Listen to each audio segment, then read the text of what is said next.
విశాఖలో ఓ కీలేడి భారీ చోరీ పాల్పడింది.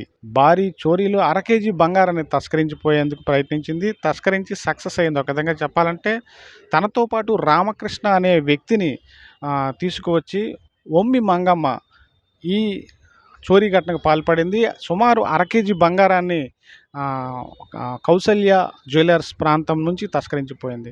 దీన్ని పోలీసులు కొన్ని గంటల్లోనే ఛేదించడం జరిగింది. క్రైమ్ డీసీపీ మాధవీలత మీడియా ముందు ఏదైతే ఈ గోల్డ్‌ని అంతటి కూడా ప్రదర్శించడం జరిగింది.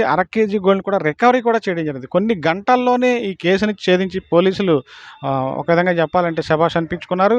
గోల్డ్ ధర పెరిగిపోవడంతోటి ఇటీవల కాలంలో చైన్ స్నాచింగ్‌లతో పాటు ఈజీ మనీకి అలవాటు పడిన కొంతమంది చోరులు ఇలాంటి ఘటనలకు పాల్పడుతున్నారు. విశాఖలో ఇటీవల కాలంలో బంగారం సంబంధించి ఎక్కువ కేసులు నమోదవుతున్నాయి.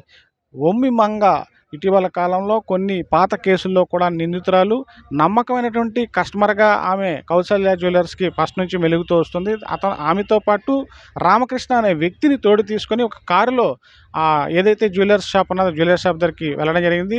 తన తమ్ముడు వికలాంగుడు, తనకి మ్యారేజ్ అవుతుంది. ఈ గోల్డ్‌ని తనకు చూపించాలని చెప్పేసి ఏదైతే ఒక ప్లేట్‌లో పట్టుకెళ్ళి మొత్తం అన్నీ కూడా కేజీ ఆభరణాలన్నింటిని కూడా చూపించడం జరిగింది. చూపించడానికి తీసుకెళ్తానని చెప్పేసి వాళ్ళతో చెప్పడం జరిగింది. నమ్మకంతో ఉన్నటువంటి కస్టమర్ కావడంతో వారు దానికి యాక్సెప్ట్ చేశారు.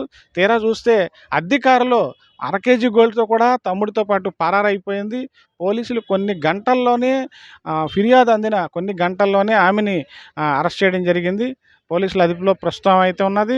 కేజీ బంగారం కూడా రికవరీ చేయడం జరిగింది. దీనికి సంబంధించి కేసు వివరాలను పూర్తి స్థాయిలో మాధవీలత క్రైమ్ డీసీపీ అయితే వెల్లడించడం జరిగింది. కెమెరామెన్ స్వామితో Sridhar, GT India news, Visakhapatnam నుంచి.